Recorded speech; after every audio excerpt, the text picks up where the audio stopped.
Some of you need to hear this, and you might not like me saying it, but I'm going to say it anyway because I think it needs to be said. So what is it? Well, it's my response to a common theme I've been seeing in comments and emails that go something like this. I'm fill in the blank, years old, and I want to fly so badly because fill in the blank. I've always wanted to, and I think now is the time, but I'm afraid that fill in the blank. But I can't stop thinking about it, and I think aviation would be so incredible because fill in the blank. Any thoughts or advice is appreciated. And my thoughts and advice are simple. What are you waiting for?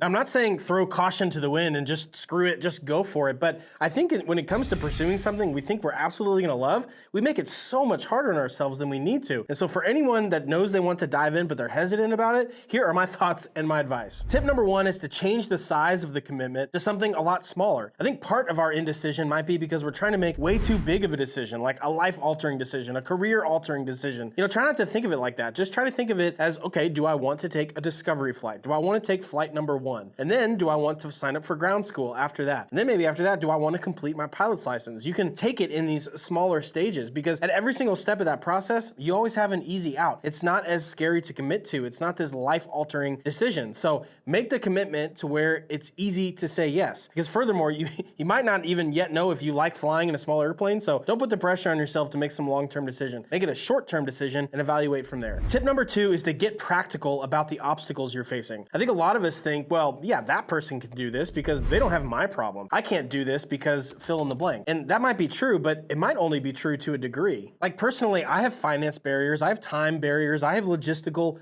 obstacles just like you do. And there were extended seasons of my life where I didn't pursue aviation because of these obstacles. If you've ever seen Oh Brother, Where Art Thou? He said we wouldn't get the treasure on account of our obstacles.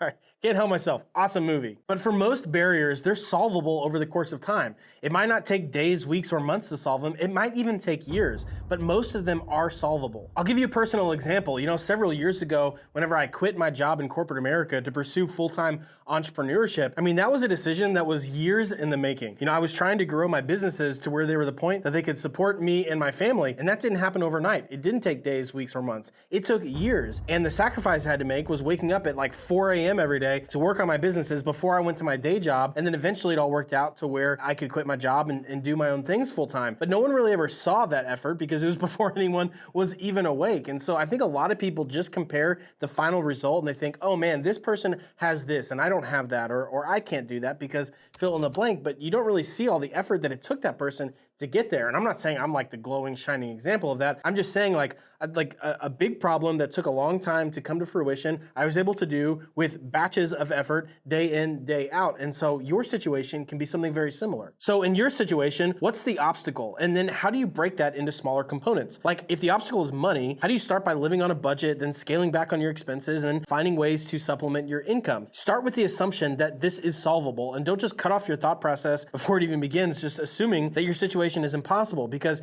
it's not. It might be difficult, but it's probably not impossible. Is your obstacle time? How could you rearrange or reprioritize your schedule to make some time? At the end of the day, we make time for the things that are important to us. And that goes for family, relationships, and even flying. Another way of describing this is actually pulling from one of my favorite movies of all time, and that's Apollo 13. If you haven't seen it, basically it's a space flight to the moon, and it goes horribly wrong. There's an explosion on the spacecraft, and everyone in mission control is trying to figure out how to solve this problem and get the astronauts home alive. And there's a really great scene in the movie where mission control, everyone's panicking, everyone's talking about all the things that don't work, and Gene Kranz, played by Ed Harris, walks into the room and he tells everybody to quiet down and slow down, and he says two things. One, he says, people, let's work the problem. And then secondly, he asks the question, what do we have on the spacecraft that's good?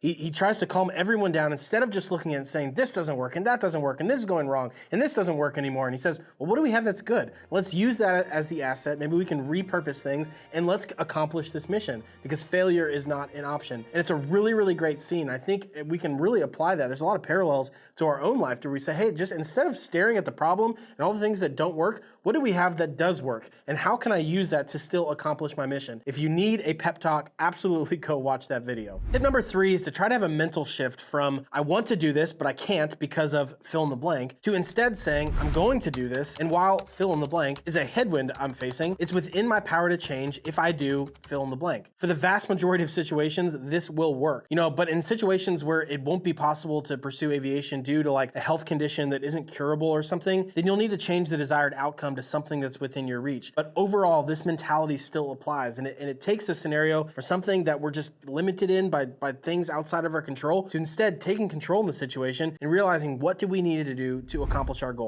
Tip number 4 is to get input and wisdom from those around you, but also remember that not everyone would make the same decision as you, and sometimes that's okay. Like if everyone around you is saying this is a huge red flag, then definitely listen to that. But one person telling you they wouldn't make the same decision as you might not have to be a showstopper. Now, tip number 5 might hurt some of your feelings, and that's not my intention here, but my tip here is to stop watching and start living.